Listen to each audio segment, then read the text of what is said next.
സംസ്ഥാനത്ത് മാരകമായ പനി പടർന്നു പിടിക്കുകയാണെന്നും നിയമസഭാ നടപടികൾ നിർത്തിവെച്ച് ചർച്ച ചെയ്യണമെന്നും ആവശ്യപ്പെട്ട് നോട്ടീസ് നൽകിയിരിക്കുകയാണ് ബേപ്പൂർ MLA PA മുഹമ്മദ് റിയാസ്. സംസ്ഥാനത്ത് എബോള രോഗം സ്ഥിരീകരിച്ചുവെന്നും സ്ഥിതിഗതികൾ ഗുരുതരമാണെന്നും റിയാസ് പറഞ്ഞു. സംസ്ഥാനത്തെ ആരോഗ്യരംഗം തകർന്നിരിക്കുകയാണെന്ന് ചൂണ്ടിക്കാട്ടി സഭയെ നിശ്ചലമാക്കാമെന്നായിരുന്നു മുഹമ്മദ് റിയാസ് കരുതിയത്.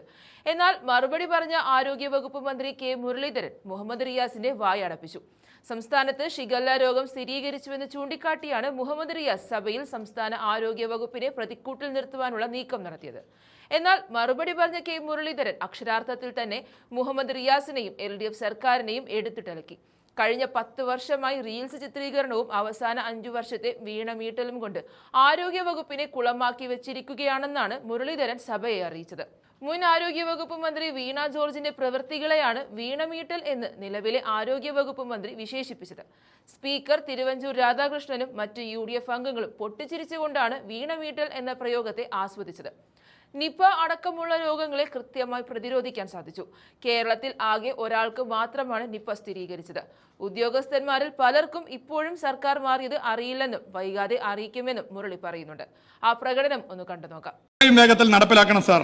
ലഭ്യമായ കലണ്ടർ മുന്നറിയിപ്പ് സംവിധാനങ്ങൾ ഫലപ്രദമായി ഉപയോഗിക്കാനുള്ള ഇടപെടലുകൾ നടക്കണം സാർ. ഉദ്യോഗസ്ഥരെ മാത്രം ആശ്രയിച്ച് പ്രവർത്തിച്ചാൽ പോരാ, ജനപങ്കാളിത്തം അനിവാര്യമാണ് സാർ. നിപ റിപ്പോർട്ട് ചെയ്ത പ്രദേശങ്ങളിൽ പോലും പ്രത്യേക ടീമുകളെ വെക്കാത്തത് ഗൗരവമായി പരിശോധിക്കണം സാർ. ട്രാൻസ്ഫറുകൾ ചട്ടപ്രകാരമാകണം സാർ. മെറിറ്റ് പാലിക്കപ്പെടണം സാർ. ഗൗരവമായി അതിനെ കാണണം സാർ. രോഗബാധിത പ്രദേശങ്ങളിൽ ജനപ്രതിനിധികളുടെ യോഗം വിളിച്ചു ചേർക്കാത്തത് മേലിൽ ആവർത്തിക്കാതിരിക്കാൻ ശ്രദ്ധിക്കണം സാർ. ആവശ്യമായ മരുന്നുകളും പ്രതിരോധ സാമഗ്രികളും മുൻകൂട്ടി ശേഖരിക്കണം സാർ. വിവിധ വകുപ്പുകൾ തമ്മിൽ ഏകോപനത്തിന്റെ അഭാവം പ്രകടമായത് മുഖ്യമന്ത്രി ഇടപെട്ട് പരിഹരിക്കാൻ ഇനിയെങ്കിലും തയ്യാറാകണം സാർ. ആരോഗ്യ വകുപ്പ്, തദ്ദേശ സ്ഥാപനങ്ങൾ, ജനപ്രതിനിധികൾ എന്നിവർക്കായി ഫലപ്രദമായ കോർഡിനേഷൻ ഉണ്ടാകണം സാർ. ഒരു കാര്യം കൂടി പറയാം സാർ. ഇവിടെ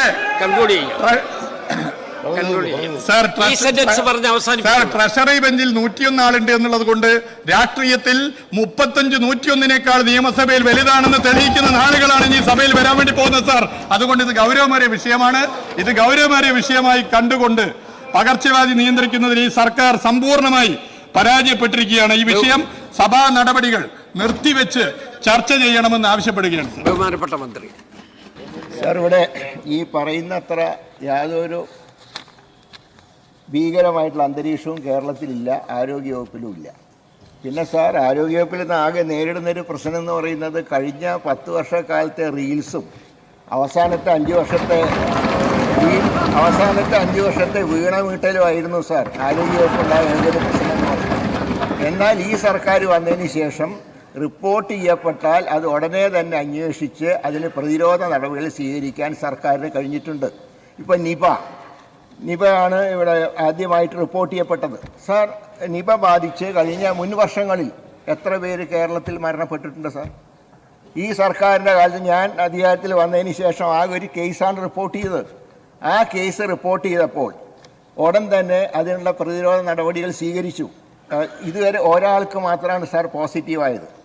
സമ്പർക്ക പട്ടിക ഞങ്ങൾ തയ്യാറാക്കി, 104 പേരുടെ സമ്പർക്ക പട്ടിക. സാർ, ഈ രോഗിക്ക് രോഗം സ്ഥിരീകരിച്ചപ്പോൾ ഇവിടെ ആദ്യം ശ്രീ റിയാസ് പറഞ്ഞു, മന്ത്രി ഒന്ന് പറഞ്ഞു, ഉദ്യോഗസ്ഥർ വേറെ പറഞ്ഞു.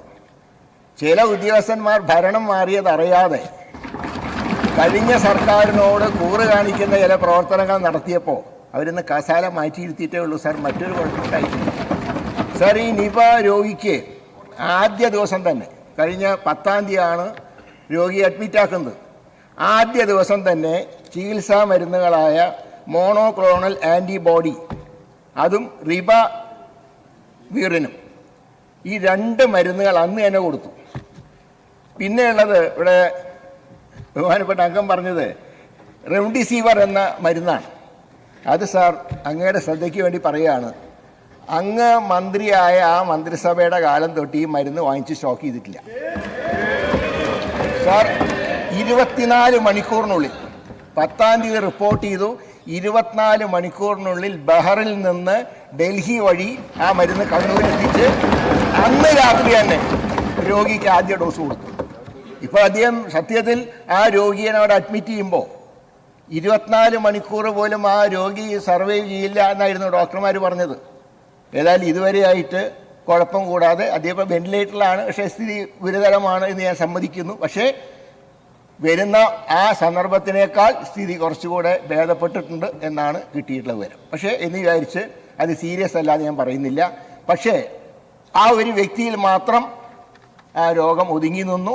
അദ്ദേഹത്തിൻ്റെ കുടുംബത്തിൻ്റെ പരിശോധന നടത്തി എല്ലാവരും ഏതാണ്ട് 69ഓളം ടെസ്റ്റ് നടത്തി എല്ലാം നെഗറ്റീവാണ് സാർ. പിന്നെ എങ്ങനെയാണ് സാർ നിപ പടരുന്നതെന്ന് പറയുന്നത്?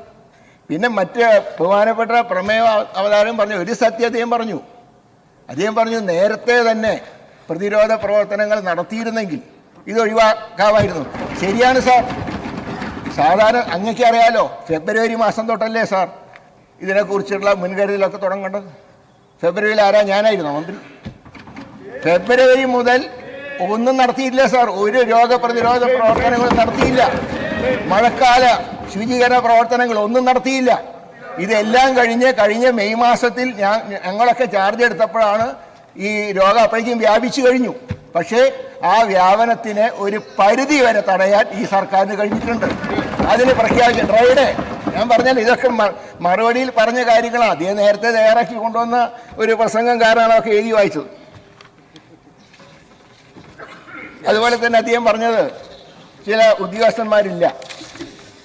സാർ ഞാൻ ചോദിക്കട്ടെ, ജില്ലാ മെഡിക്കൽ ഓഫീസർമാരില്ല, സമ്മതിച്ചു. 5 ജില്ലകളിൽ ഇപ്പോൾ DMOമാരില്ലെങ്കിലും ചാർജുള്ളവരുണ്ട്. എന്നുതൊട്ടാണ് ആ പോസ്റ്റ് ഒഴിവായത്? കണ്ണൂർ, കോഴിക്കോട്, കാസർഗോഡ്, ഇടുക്കി, മലപ്പുറം ജില്ലകളിലൊക്കെ ചാർജ് ഓഫീസർമാർ ഞങ്ങളെ വന്നിട്ടാണ് സാർ കൊടുത്തത്. സാർ ഇതിൻ്റെ